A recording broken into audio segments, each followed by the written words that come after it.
Perkenalkan, nama saya Teguh Prihatin, NIM 1917202039. Saya akan mereview materi pertama sampai ke 3. Baik, langsung saja ke materi yang pertama. Ada harta dalam Islam. Secara umum, harta itu didefinisikan sebagai barang atau uang yang kita miliki atau menjadi kekayaan dari seseorang. Sedangkan dalam Islam, harta atau uang itu hanya digunakan sebagai alat tukar saja, bukan sebagai komoditas atau sebagai tolak ukur seberapa kayanya seseorang. Kepemilikan harta dalam Islam itu sepenuhnya adalah milik Allah Subhanahu wa Ta'ala. Dan di dalam harta yang kita miliki ada hak orang lain di dalamnya.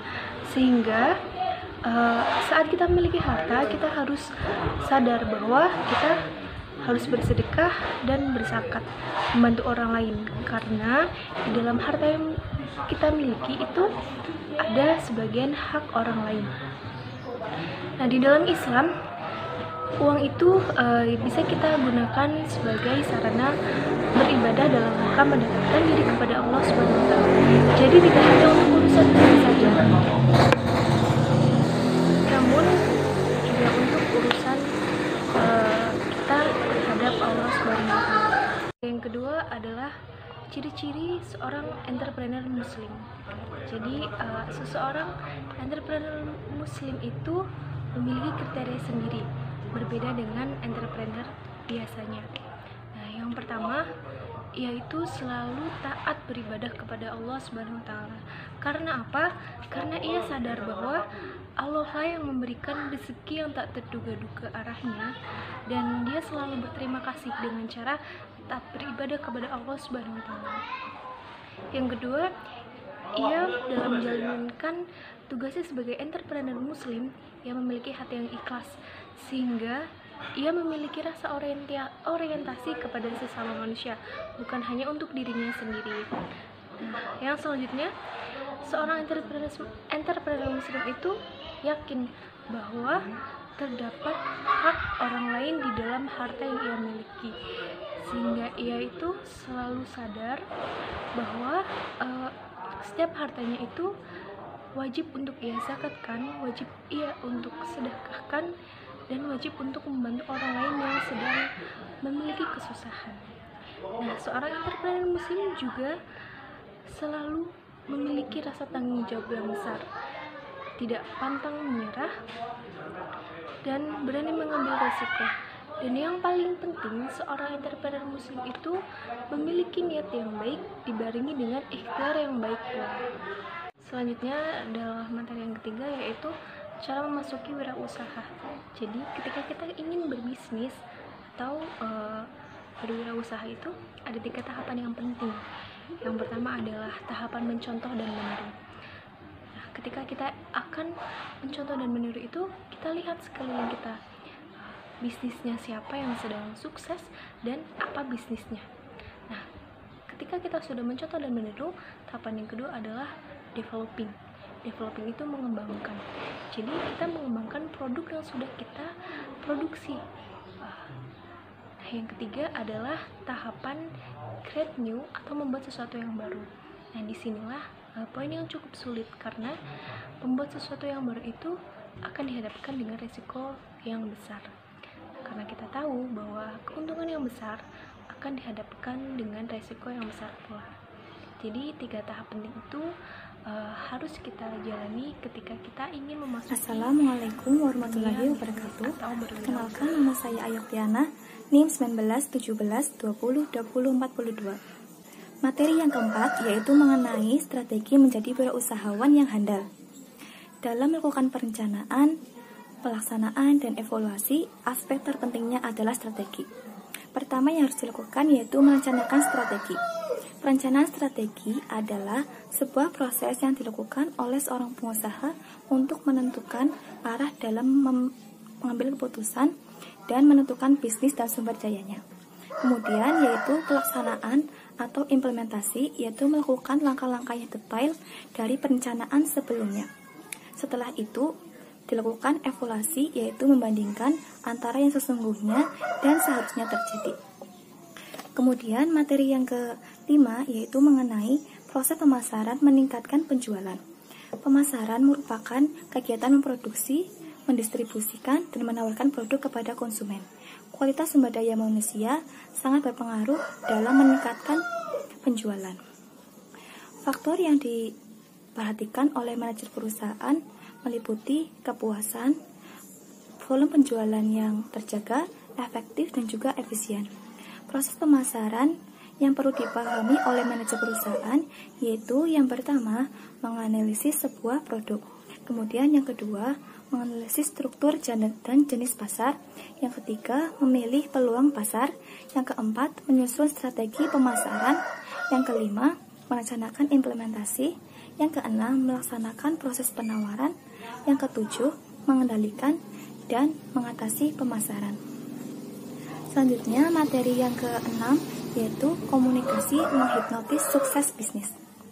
Cara memperhatikan berkomunikasi, yang pertama yaitu temukan kata-kata kunci yang tepat sebagai pembuka komunikasi. Yang kedua yaitu kemampuan membaca profil seseorang. Yang ketiga, harus bisa fokus. Yang keempat, mampu membaca gestur dari lawan bicara kita. Yang kelima, mampu menyesuaikan dengan profil perusahaan. Yang keenam, mampu menyesuaikan dengan lingkungan dan waktu saat kita berkomunikasi. Yang ketujuh, menyesuaikan frekuensi dengan lawan bicara. Yang kedelapan, kita tidak boleh berlebihan dan juga meremehkan lawan bicara kita. Yang kesembilan yaitu tidak boleh sok tahu. Dan yang kesepuluh, merubah ramah menjadi berkah. Dengan berkomunikasi yang baik, kita bisa menghipnotis lawan bicara atau klien menjadi lebih tertarik dengan produk kita, sehingga bisnis kita pun menjadi semakin sukses. Komunikasi yang baik juga bisa merubah sikap dan karakter seseorang. Perkenalkan, nama saya Muhammad Romi Zafai Daman dengan NIM 1917202029. Itu materi yang ketujuh tentang manajemen perusahaan Islam. Pertama yaitu ada konsep nilai dalam Islam. Berdasarkan definisi dari Derajat tahun 1984, nilai diartikan sebagai sebuah keyakinan atau perasaan yang diyakini sebagai identitas serta memberikan corak khusus terhadap pola pemikiran, perasaan, ketertarikan maupun perilaku. Dalam menjalankan kegiatan ekonomi maupun sosial, setiap orang diharapkan dapat memberikan manfaat atau falah sebagai tujuan hidup. Menjelaskan mengenai pengertian falah yaitu kemuliaan dan kemenangan serta keberuntungan jangka panjang untuk mendapatkan dunia dan akhirat. Selanjutnya yang kedua yaitu kewirausahaan dalam pandangan Islam. Dalam bidang ekonomi, segala bentuk kegiatan ekonomi yang berlandaskan ajaran agama Islam ini dapat disebut sebagai ekonomi Islam. Kewirausahaan merupakan salah satu cara yang dilakukan seorang muslim untuk memperoleh rezeki serta kebahagiaan maupun keberhasilan di dunia dan di akhirat. Oleh karena itu, kegiatan kewirausahaan dalam pandangan agama Islam secara sempit adalah segala bentuk bisnis yang halal atau diperbolehkan dalam syariat Islam dan tidak melanggar aturan syariat yang ada dalam bentuk apapun. Dalam melaksanakan kegiatan perusahaan, Islam merupakan setidaknya 8 prinsip yang mengacu pada ajaran agama Islam, yaitu yang pertama, kewirausahaan adalah bagian dalam ajaran Islam yang diadaptasikan. Yang kedua yaitu seorang yang berkegiatan sebagai wirausaha adalah seorang khalifah, di mana orang tersebut memiliki tanggung jawab dalam peningkatan kesejahteraan seluruh pelaku yang ada dalam kegiatan tersebut. Yang ketiga yaitu Islam memandang proses usaha sebagai motivasi utama dalam pencapaian kesuksesan. Yang keempat yaitu kegiatan kewirausahaan merupakan bentuk ibadah ataupun bentuk perbuatan yang baik. Yang kelima yaitu Islam mengajarkan umatnya untuk menjelaskan kegiatan perusahaan yang sesuai syariat. Yang keenam yaitu Islam menjadikan Al-Quran dan Al-Hadis sebagai pedoman dalam menjalankan kegiatan kewirausahaan di seluruh bidang. Yang ketujuh, prinsip kewirausahaan dalam Islam didasarkan pada sistem ekonomi Islam. Yang kedelapan, etika kewirausahaan yang dianjurkan adalah bentuk perilaku teladan dari Nabi Muhammad SAW dalam berbagai aspek. Selanjutnya yaitu ada karakteristik kewirausahaan Islam. Yang pertama yaitu ada takwa. Ketakwaan menjadi kunci bagi para pengusaha muslim dalam meraih kesuksesan di dunia dan di akhirat. Yang kedua yaitu memprioritaskan konsep halal.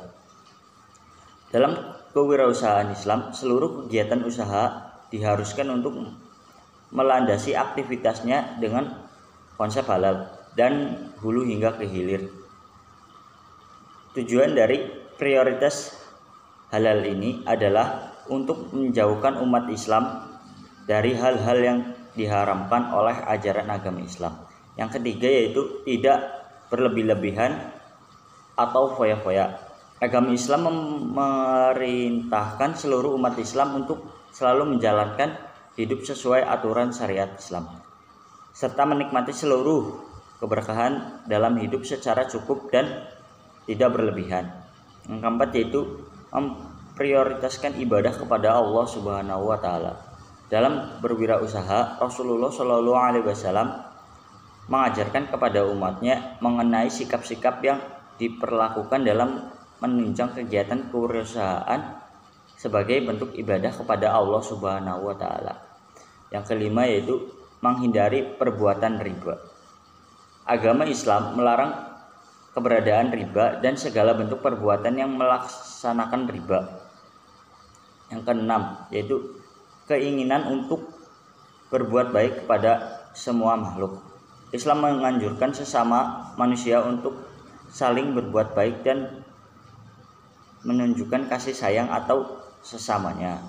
Yang ketujuh yaitu berwawasan luas. Dalam kewirausahaan sendiri, wawasan yang luas tentu akan memberikan dampak positif, terutama dalam perkembangan usaha pada skala tertentu.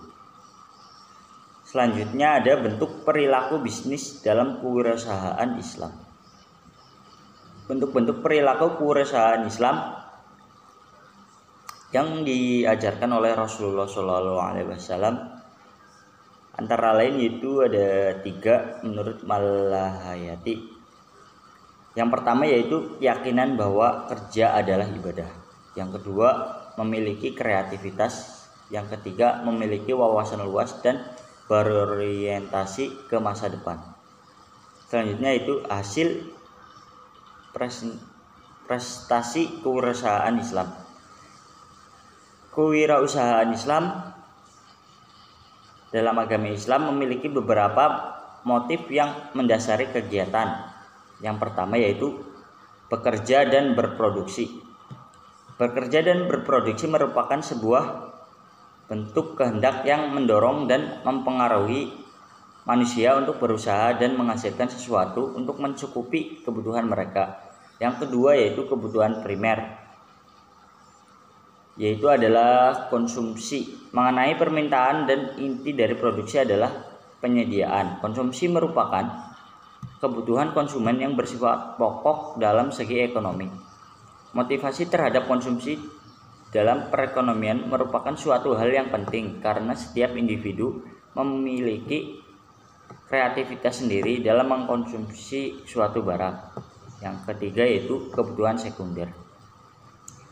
Ketika ilmu ekonomi Islam berusaha untuk membatasi kebutuhan manusia terhadap kebutuhan material yang jumlahnya semakin tidak terbatas seperti sekarang ini, serta ini untuk menghasilkan energi dalam mengejar cita-cita spiritualnya.